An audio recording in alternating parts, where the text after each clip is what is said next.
Magandang umaga po sa inyong lahat.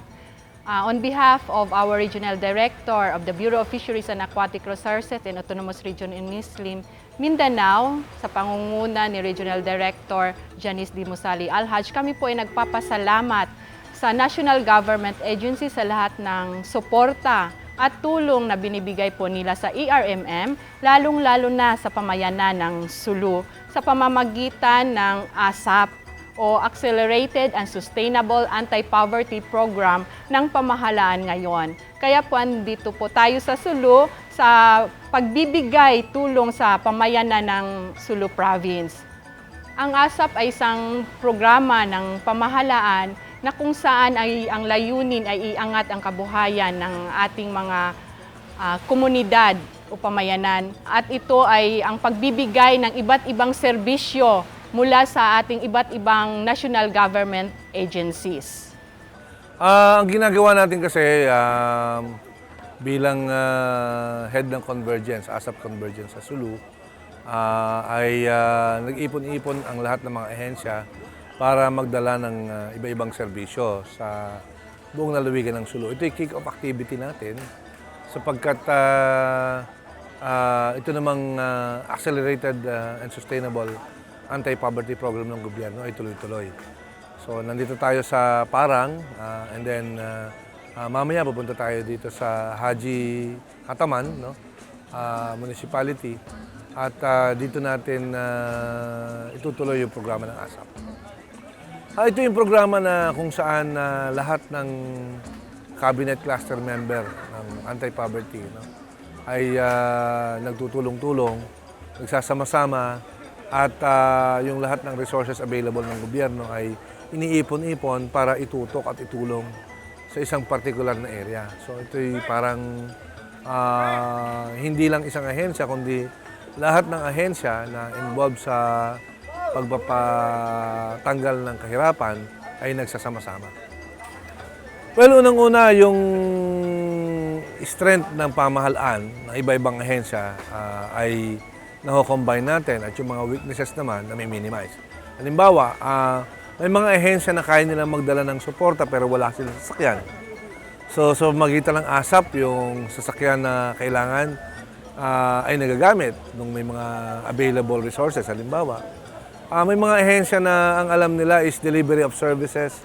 Yung iba naman, ahensya ang alam nila ay post-harvest support. No? Again, dahil nagsasama-sama sila, natututukan natin lahat ng aspeto, halimbawa ng produksyon. Mula sa pagpuproduce hanggang sa post-harvest, hanggang sa marketing, na nasusuportahan natin yun. Yun ang kagandahan ng approach na ito na nasa ilalim ng ASAP. So kaya andito po tayo ngayon sa Sulu, mamimigay ng iba't ibang serbisyo. Kaya ang una-una pong target area sa Sulu ay ang Maimbong, Parang and Panglimatahil. Kasama po natin dito ngayon yung iba't ibang ahensya ng pamahalaan. Kagaya ng Department of Agriculture na namamahagi sila ng seedlings, fruit seedlings at mga livestock o goat. At ang DSWD rin po ay andito para sumuporta sa atin. Ang TESDA ay andito rin, ang PCIC, ang PhilFIDA na magbibigay ng mga trainings or technical assistance sa ating mga nag-aabaka sa pamumuhay nila para matulungan naman sila paano gamitin yung likas yaman dito sa Sulu Province. Ngayon nga po, ginagawa natin ang programang ito para malaman ng lahat ng tao ng Sulu na andito yung pamahalaan na sumusuporta at tutulong sa kanila na maiahon ang kanilang kabuhayan. Malaki talaga ang pasasalamat namin sa tulong ng national government agencies na ito ay pinangungunahan ni Undersecretary of the Department of Agriculture and BFAR National Director, Attorney Aces G. Perez, at iba pang ahensya. Ang mga tao, kitang-kita natin masaya, lalong-lalo na dito sa Sulu, sapagkat hindi malimit yung ganitong klaseng aktibidad na ganito ang itsura. Dito sa Sulu, at ito lang nga yung binabanggit sa atin ni Governor Tan, no, na maganda itong pasimula at dapat siguro tuloy-tuloy. Nakikita naman natin ang suporta ng lahat ng mga mamamayan at hindi lang mamamayan, pati yung mga nasa local government units, gaano kalaki ang suporta at kanilang ipinapakitang positive response dito sa programa ng ASAP. Napakasaya. It's a successful one activity, very successful one sa pananaw namin dahil nandoon yung lahat ng support ng tao. Hindi lang sa gobyerno, hindi lang sa LGU, ultimo mismo sa pamayanan na sila na mismo yung tumulong. Kung hindi nyo lang po alam, sila na yung nagkakarga, nagbababa ng ating mga projects. So ibig sabihin nun talagang tanggap at welcome na welcome tayo doon sa Sulu. So kung babalik man po ang grupo, alam kong mas welcome pa dahil alam nila itong Convergence, itong ASAP program na ito ay talagang andyan natutulong sa kanila na iangat ang kanilang kabuhayan.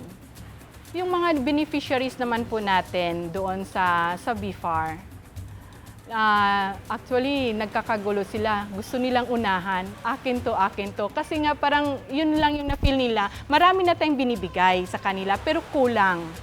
Kaya nga sabi ni Director Perez, umpisa pa lang ito.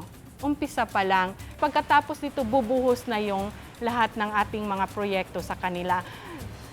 Well, as far as Sulu is concerned, ang mangyayari, sa Oktubre, babalik tayo dito. Muli, yung ginawa natin kasi is kick-off activity, magkakaroon tayo ng reporting niyan sa ASAP Management Committee. At pagkatapos, hopefully by October, nag-set na tayo ng petsa. Yung huling linggo ng Oktubre, babalik uli doon yung buong ASAP team para muling dalhin yung mga suportang kailangan pa nating ibigay. Hindi lang sa 3 munisipyo, kundi hopefully the entire province. Mababanan natin yan by October this year.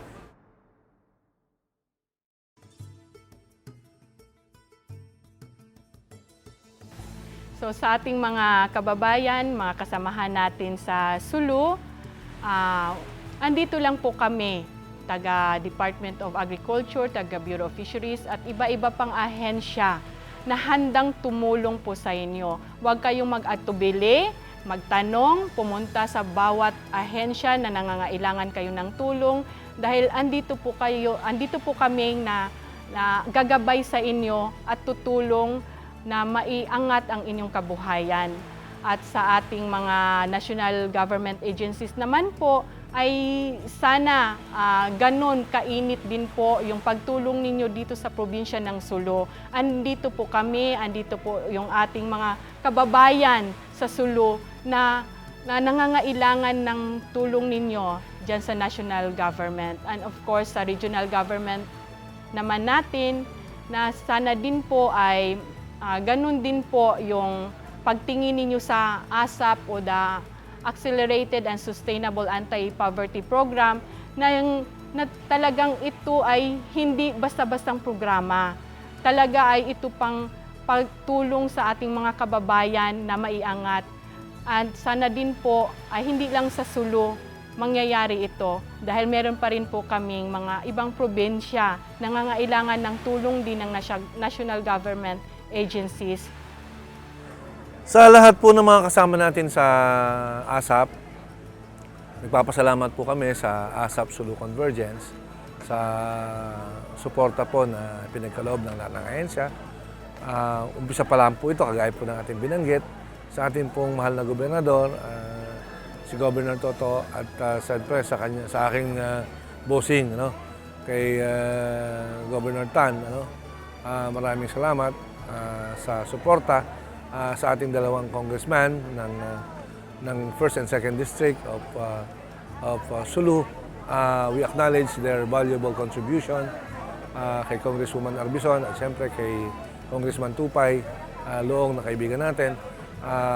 We look forward to the continuation of this project at most especially po sa mga constituents natin sa Sulu, sa ating po mga kababayan, mga kapatid sa Sulu. Asahan po ninyo na tuloy-tuloy po ang programang ASAP. At siyempre, kasabay nito ay isasabay din po natin yung programa at proyekto naman ni Governor Mujib Bataman na kung saan malinaw po yung suportahan between the regional government and the national government So dito po kino-converge natin hindi lang po ang resources ng national government, pati po yung resources po ng regional government ay kasama po dito sa pagpapatupad po natin ng ASAP. At malaki po ang role na ginagampanan ng regional government dito.